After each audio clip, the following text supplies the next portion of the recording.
ரயிலை பிடிக்க அவசரம் 10 நிமிடத்தில் பாடல் எழுதிய கண்ணதாசன். அது என்ன சினிமா ரகசியம்? நேயர்களுக்கு வணக்கம். தமிழ் திரையுலகில் எத்தனையோ கவிஞர்கள் வந்திருக்கிறார்கள். ஆனால் கவியரசு கண்ணதாசனுக்கு ஈடு இணை எவருமில்லை. மணிக்கணக்கில் யோசித்து எழுத வேண்டிய பாடல்களை வெறும் சில நிமிடங்களில் எழுதி முடிக்கும் அபார ஆற்றல் கொண்டவர் அவர். இன்று நாம் பார்க்கப் போகும் சம்பவம் ஒரு கவிஞரின் வேகத்திற்கும் ஒரு இயக்குனரின் பிடிவாதத்திற்கும் இடைப்பட்ட ஒரு அழகான தருணம்.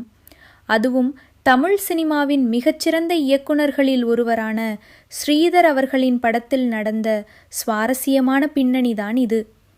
இயக்குனர் ஸ்ரீதர் அவர்கள் ஒரு காட்சியை மிக அழகாகவும் உணர்வுபூர்வமாகவும் செதுக்கக்கூடியவர். அதேபோல் கண்ணதாசன் அவர்கள் வரிகளால் மாயாஜாலம் செய்பவர். இவர்கள் இருவரும் இணைந்த நெஞ்சில் ஓர் ஆலயம் திரைப்படம் தமிழ் சினிமாவின் ஒரு மைல்கல். இந்த படத்தில் ஒரு முக்கியமான சூழ்நிலைக்காக பாடல் தேவைப்பட்டது. ஆனால் கவியரசு அவர்கள் அப்போது மிகவும் பிஸியாக இருந்தார். ஒரு ஊருக்கு செல்வதற்காக அவர் ரயிலை பிடிக்க வேண்டிய கட்டாயம். ரயில் நிலையம் செல்ல இன்னும் சில நிமிடங்களே இருந்தன. அந்த பதட்டமான சூழலிலும் ஸ்ரீதர் அவர்கள் கவிஞரை விடவில்லை. கவியரசு கண்ணதாசன் அவர்கள் கையில் காகிதத்தை எடுத்தார். ஸ்ரீதர், ரயில் கிளம்ப இன்னும் 10 நிமிடம்தான் இருக்கிறது. அதற்குள் முடித்து விடலாம் என்று சொல்லி எழுதத் தொடங்கினார். அப்போது பிறந்த வரிகள்தான் இன்று வரை நம் காதுகளில் தேனாக ஒலிக்கும். முத்தான முத்தல்லவோ முடிந்து வந்த முத்தல்லவோ என்ற பாடல். வெறும் 10 நிமிடங்களில் ரயிலை பிடிக்கும் அவசரத்தில் கண்ணதாசன் அவர்கள் இந்த முழு பாடலையும் எழுதி கொடுத்தார். ஒரு குழந்தையை கொஞ்சுவது போன்ற இந்த தாலாட்டு பாடல் இத்தனை வேகத்தில் எழுதப்பட்டது என்று சொன்னால் இன்றும் யாராலும் நம்ப முடியாது.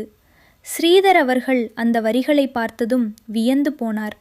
அந்த பாடலின் ஒவ்வொரு சொல்லும் ஒரு முத்தாகவே அமைந்தது. சினிமா உலகில் கண்ணதாசன் அவர்களின் பேனா முனைக்கு அத்தனை வேகம்.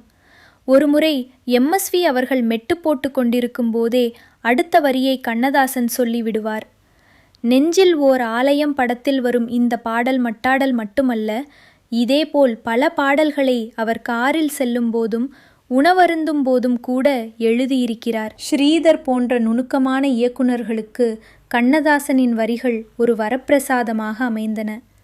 முத்தான முத்தல்லவோ பாடலில் வரும் அன்னை கையில் ஆடுகின்ற என்ற வரிகள் ஒரு தாயின் பாசத்தை எவ்வளவு அழகாக பிரதிபலிக்கிறது பாருங்கள்.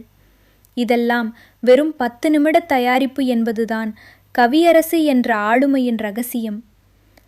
காலங்கள் கடந்தாலும் நெஞ்சில் ஓர் ஆலயம் படத்தின் இந்த பாடல் இன்றும் அனிச்சையாக நமது உதடுகளில் ஒலிக்கிறது என்றால் அதற்கு கண்ணதாசனின் எழுத்தும் ஸ்ரீதரின் இயக்கமுமே காரணம்.